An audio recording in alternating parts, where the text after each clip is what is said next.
morning, everyone. Thanks for joining us on After GMS. Maybe you tuned in a little early, you got to see the behind the scenes. I wasn't getting eating ready, this time, though. I wasn't taking off a heavy coat. Every time I watch back these things, I see myself throwing my heavy sweater off to the side. Yeah. Because that's what I wear off air. It's so freezing in here. Yeah, it is cold in here, but I think it's because it's so gross outside. Yeah. It is awful. Yeah, I was talking to Christian, I was like, he's offered to go get us coffee, which is so nice. And I was like, are you gonna get hot coffee or cold coffee? He's like, I'm probably gonna get cold coffee because it's so hot outside. I'm like, it's really cold in here. So, but I decided to go with the cold coffee. Yeah, it makes sense. It's late June, early July. It's hot. It's hot. Yeah, last day of June. Isn't that I know. crazy? Yeah. Crazy. Already into June. July starts tomorrow, and it feels just like it. It's gross. It is. It is. Out the door this morning, I'll tell you what, the humidity's not letting up. The heat is not letting up, at least for a while now. Live look over the triad right now. Most all of us are in the low 70s at this point, but with all the humidity, that just makes it feel all that much worse outside. 73 in Winston-Salem, 69 in High Point, checking in with the coolest temperature on the map right now, 72 in Lexington and 74 down in Asheboro. Of course, you see all those dew points in the 60s and 70s, and that's not just here. That's down to the south and really all across our part of the country. So we're not the only ones with our clothes sticking to us. You know how that goes, and that'll continue for a couple more days. High pressure off the coast centered over the island of Bermuda. That continues to push our winds in out of the south and out of the southeast off of the ocean. So our humidity and our heat will continue to build for the next couple days, but there is a cold front getting closer to us slowly, and as it does, our chances for rain will increase as we go into the end of the week. For today, though, you can plan on a hot and muggy day of weather. We'll be in the upper 80s to near 90 degrees. Most of us will stay dry, but there is that low chance, since it is a hot summer afternoon, of a pop-up shower or thunderstorm somewhere across the area. Low 70s tonight under partly cloudy skies for those overnight lows. And since it is summer, it is hurricane season after all. So with that being said, there are two areas the National Hurricane Center is watching for development. This one just to the east of the Lesser Antilles by about 100 miles.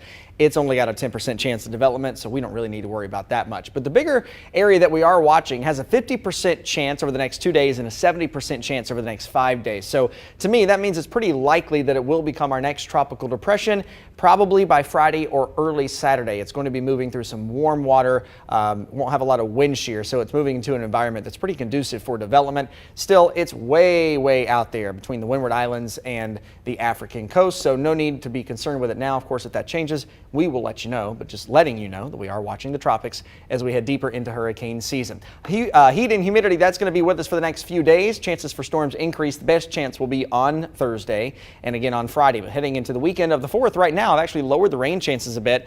Both of those days, Saturday and Sunday, look to stay mainly dry. Low 80s on Saturday, mid 80s on Sunday, and maybe just a tad less humid too. Why does it always seem that relief comes in the form of like dangerous storms? Well, you got that right. You got that right. There's so many, and especially in the spring, you know, we talk about it going from really cold to being really warm one day. All those big temperature differences and variations in the atmosphere drive thunderstorms. That's how they feed. That low pressure system, right? Yep. And even on a day like today when it's hot and muggy, the atmosphere can kind of create its own little low pressure system. So that's why it helps to form those afternoon pop-up showers and storms. Well, if they are severe, these guys will keep you keep you updated. We will. All right, so we're going to get into our first conversation this morning. Your phone rings, you don't recognize the number, so what do? You don't answer, right? Nope. Simple enough. That's usually how it goes, but sometimes the calls are nonstop, and that is so annoying. Yeah. Starting today, some relief, guys. Yes. You might notice you're not getting as many robocalls anymore. Phone companies are starting to adopt new technology that points the target back at the robocallers. We want to know, what do you do to stop robocalls? Let's get the conversation going in the comments section. I'll give you a little background here. So U.S. phone providers can adopt a technology called stir shaken, which validates a call, and it means the number you see is legit. Experts hope the tech will significantly cut down the number of robocalls you get, but it will not completely stop them. Unfortunately, it will still be possible for spam callers to buy legitimate 1-800 numbers or go through overseas phone companies that don't have stir shaken and still reach you. So there are some other ways to stop scammers from calling you. Many companies offer apps with extra protection that can help make sure the calls you receive are real. So how do you stop robocallers when the hang up doesn't work? My phone recently has started labeling things as potential spam. Nice. Or I'll either pick it up, after not having it close by for a while, and it will say, so and so many silenced calls may be junk. And I'm like, oh, okay, that's cool. So lately, I don't want to jinx myself here, but I haven't had to deal with it, or I haven't had to pick it up. Haven't even realized that the phone was ringing. Oh yeah, because it automatically silenced the call. I don't know. That's something that I didn't know I set up if I set it up. So somebody did it for you. Somebody did it for me. How about you, Meg? Yeah, I agree. I get those notifications sometimes saying this is likely a spam call, and so I'll ignore it. But I've also taken precautions to try to avoid just getting this influx of spam calls. So like I'll put do not disturb on after I get home from work, and then I'll check it again before bed.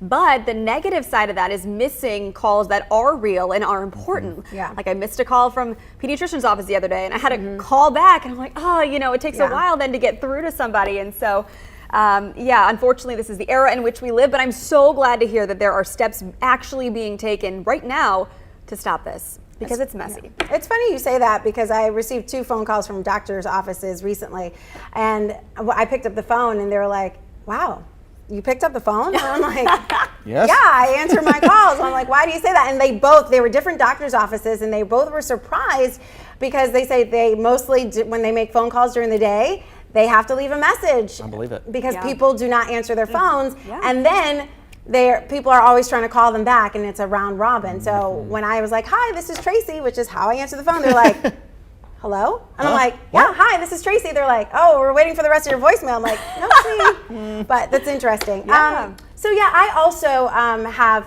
Verizon, and I feel like they've been really on the cutting edge of blocking robocallers and trying to make sure that, calls that you do not want don't go through. So I don't really have to do a lot of the pick up and hang up type stuff.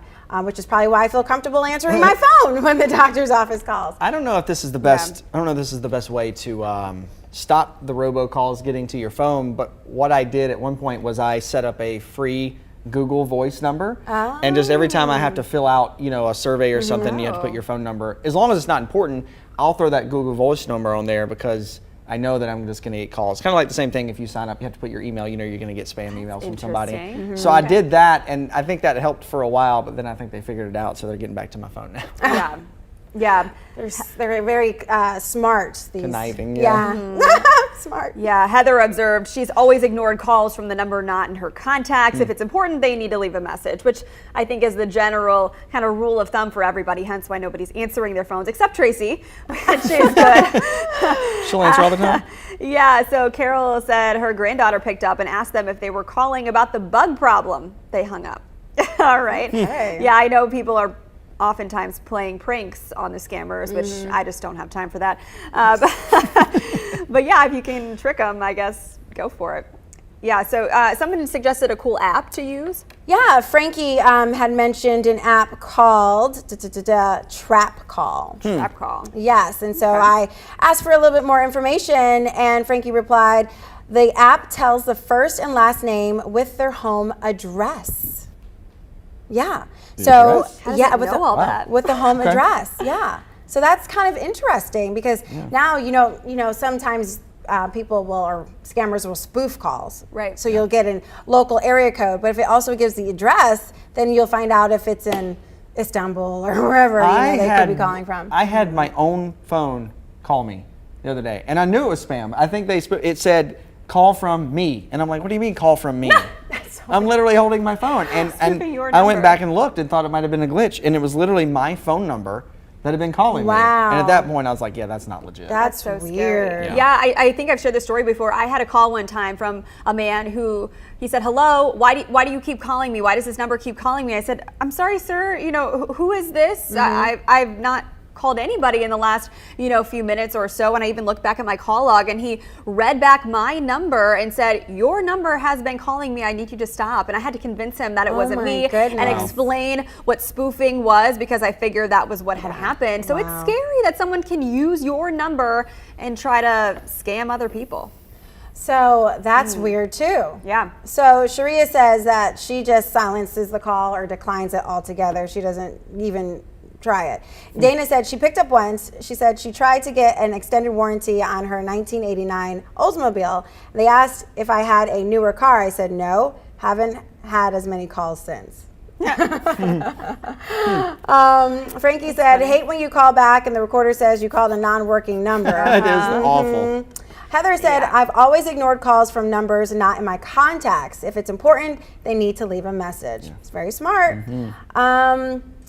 William said, when they call me, I answer, hello, this is Scam Central. For some reason, they don't say a word and they hang up. I'll have to try that one, William. win. That's hilarious. That's funny. Hilarious. Oh my gosh. Carol said, my granddaughter picked up and asked them if they were calling about the, oh yeah, you read that one. That was funny too. Oh my gosh. Susan says, I tell them my car has 290,000 miles plus, and they're still bugging me to death. That is so funny. But Frankie mentioned something about the Google Voice number that you can forward your email. And Oh, that's right. you can do that. Did you know that? That's cool. Yeah. Nice. So you guys are really smart. I'm gonna try that one though. Like I said, I don't know if that's the end all be all answer, but it helped me for a little while. Yeah. Looking at that app. Any relief suggested. is good. Any relief. All right, let's get to some morning headlines because we have another conversation coming up we know you are going to be talking about. But let's start with this. Our state's eviction moratorium will end tomorrow after the Council of State voted against extending it. The federal moratorium is still in place until the end of July. We know that's confusing, so here's what the state decision means. First, starting tomorrow, landlords will not need to tell you about the ban on evictions. Secondly, landlords can evict tenants who have been approved for the HOPE program money, but are still waiting for the checks. Before yesterday's decision, landlords had to wait for HOPE program money to reach the tenants. You can expect to see more law enforcement on the roads this week and into the 4th of July weekend. The state has kicked off its Operation Firecracker Booze It and Lose It campaign. WFMY News' Denise McMiller has the effort police are making to reduce deadly crashes involving drunk drivers. Well, you should never drink and drive, but law enforcement knows that during the holiday, folks will likely take that chance. During 2019's Booze It or Lose It campaign here in Guilford County, 94 people were given DUIs. That's 94 lives that could have been put at risk had it not been for this campaign. Booze It or Lose It is a good way to remind people to make smart choices. The statewide campaign is in its 26th year. All 100 counties are zeroing in on impaired driving now through July 6th. To prevent alcohol-related crashes and deaths, more officers will be on the road. Law enforcement agencies will run sobriety checkpoints to check and catch drunk drivers. July is the deadliest month for all drivers, but more so teens, according to the Insurance Institute for Highway Safety. State Highway Patrol has this warning for parents. Having a good one-on-one conversation with their teen driver, holding them accountable, communicate, hey look, I want to make sure that you're coming home at the end of the day. Wear your seatbelt, make sure that you're not using your phone, driving the speed limit, not being impaired, not riding with someone impaired. And those are what contribute overwhelmingly to the most fatals that we investigate. According to NCDOT, 145 people have died in alcohol and drug-related crashes in our state so far this year. And in the age of Uber and Lyft, there really is no reason for you to pick up your keys if you've been drinking. So make sure you're making good decisions and follow safe driving practices all year round. A reminder here, if you received at least one dose of the COVID-19 vaccine by this Sunday, you are eligible for the $1 million vaccine lottery prize next Wednesday. Per the rules, you need to get at least the first dose by Sunday at midnight to be included in the drawing. You can head to our website, WFMYnews2.com, for more information on the lottery and how to make sure your information is correct and updated in the COVID-19 vaccine portal. We're hoping for good news for North Carolina. Today, Governor Roy Cooper is expected to make an economic development announcement from the Lumberton Municipal Airport. That announcement scheduled for 11 o'clock this morning. He'll also head to see vaccinations taking place at UNC Pembroke.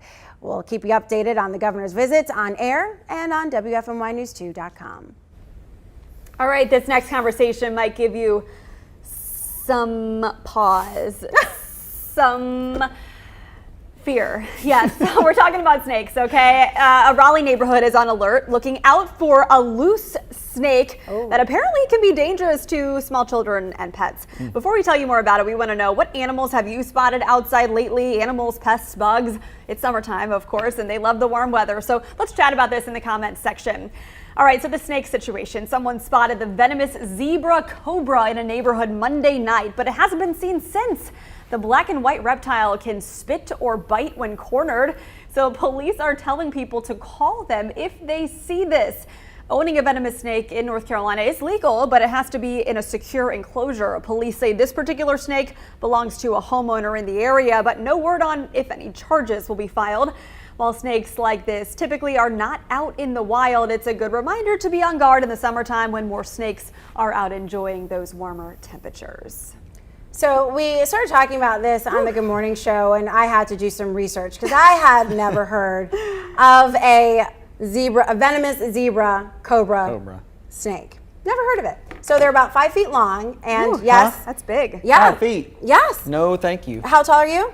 6. Right. So we're talking about like right here. Yeah. Whoa. I'm Yeah, out. it's huge. Forget it. Yeah, exactly. Nope. They're called zebra because obviously they have the white and the black stripes, but they can spit venom, right? So they can be as far as 6 feet away and spit this venom. I'd like to see my action. Like a llama. Yeah, and the venom can kill the prey or whatever the threat is that's up to 6 feet away, which is why it's most dangerous to small children and to animals. Right. But it's also dangerous to an adult if you are happening to stumble upon it and it feels threatened. It can spit, or if you're close enough, bite you. And it's all venom. See, I told you, it eats people. It can not eat you. Tries to. Not eat you, Tries but to. it can bite you and put a venomous bite, by the way, in you, and then you could potentially die depending on how fast you receive medical assistance. Listen, Yikes. how in the world could somebody possibly sleep at night with this thing so close by? Yeah, especially if you had there's no kids. way with kids. Yeah, and knowing maybe, you're like, I don't oh, it know. has to be an enclosure. Whoa, what happened here? I mean, that enclosure has to be huge if it's 5 feet long. That's got to be like a whole It's gotta be room tight. dedicated in the house. Yeah. That's the snake room. Exactly.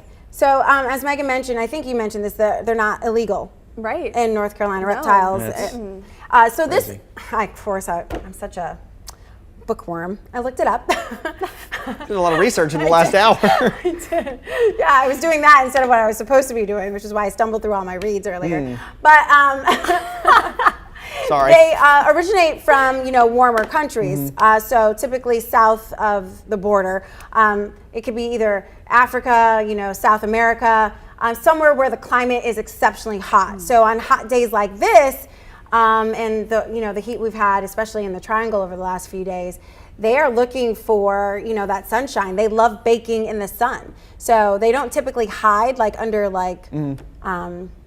shade because they're from areas where there isn't a lot of shade. They like the sunlight. So if you see it, you're going to see it. It's not likely hiding. Okay, well that's good, Right. at least, Yes. right? I mean, you don't want it to sneak up on you. I mean, it can still sneak up on you, but it won't be like Sneak up on you. Yeah. hiding. How Sneak does up one on you. obtain a zebra cobra? Like, I don't feel I like don't that's something know. you could go get at the pet store I in don't town. think so.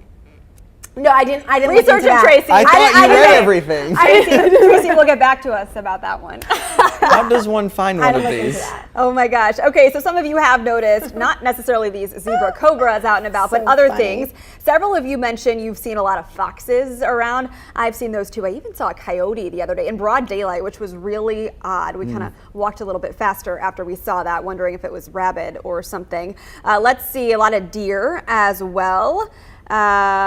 Who else said lizards? Carol said we also get lizards on porch. The dog usually tries to play with them, but yeah, no go. Dana said black bears have been popping up in metro Atlanta lately. Wow. We've not heard, usually we hear about black bear sightings here in our area in the spring, summertime. I don't feel like we've talked a lot about that this year. I don't Maybe think so. they haven't been as common for some reason. Maybe I know a lot of times the food supply dictates True. how often these animals move around and how much. So that could be a factor for sure. My parents' house is near a creek, and so the last few times that I've been home in Asheboro, my parents have been telling me about these beavers that they've been seeing. I was like, you're not seeing it. I don't think you're crazy. You're not seeing a beaver. And I saw it yesterday. I was like, oh my gosh, it's real. And I guess it's because the house is so close to the creek, the creek bed down there. Yeah. Someone mentioned that they've been seeing a lot of deer lately, and I have too. I was actually asking Eric Chilton, I'm like, when he comes into work, I'm like, are you seeing all these deer? Because we live in like a similar neighborhood. And he's just like, yeah. He's like, it's fawning season. I'm like, oh, makes total sense. Okay. Yeah, we saw a baby the other day on our walk, like freshly born baby.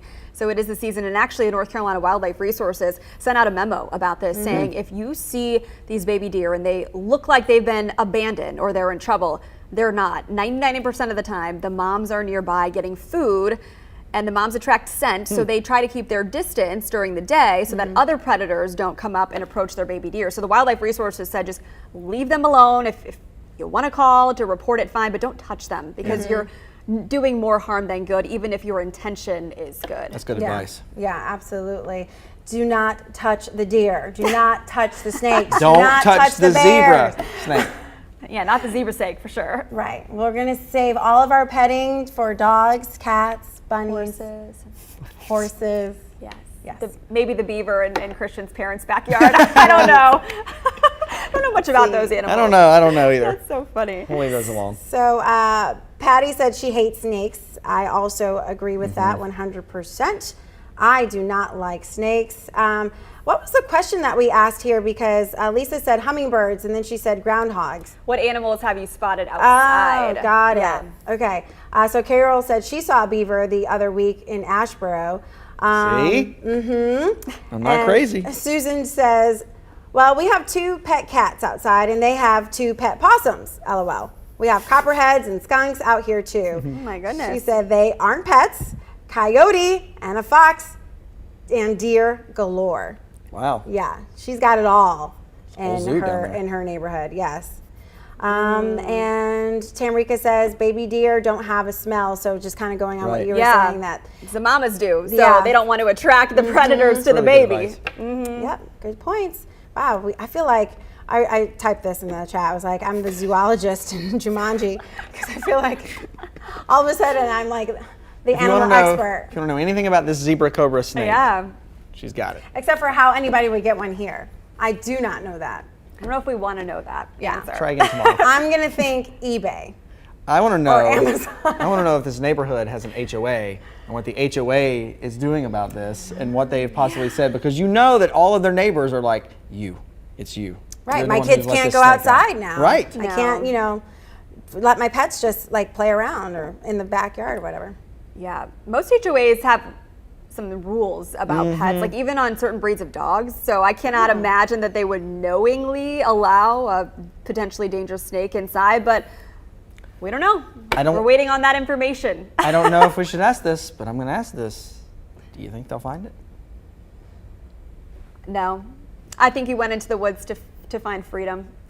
Yeah. He's going to stay there. Pretty soon we'll have a bunch more zebra However, cobras. because their native habitat is not wooded areas like normal snakes, they like to bask in the sun. They like to be out in the plains. They do not like shade, kind of like a zebra, right? Yeah. So if you think about that, they wouldn't go hiding in the woods because they don't like being covered up. You might spot it just laying right in the middle of the road. According to Wikipedia.com.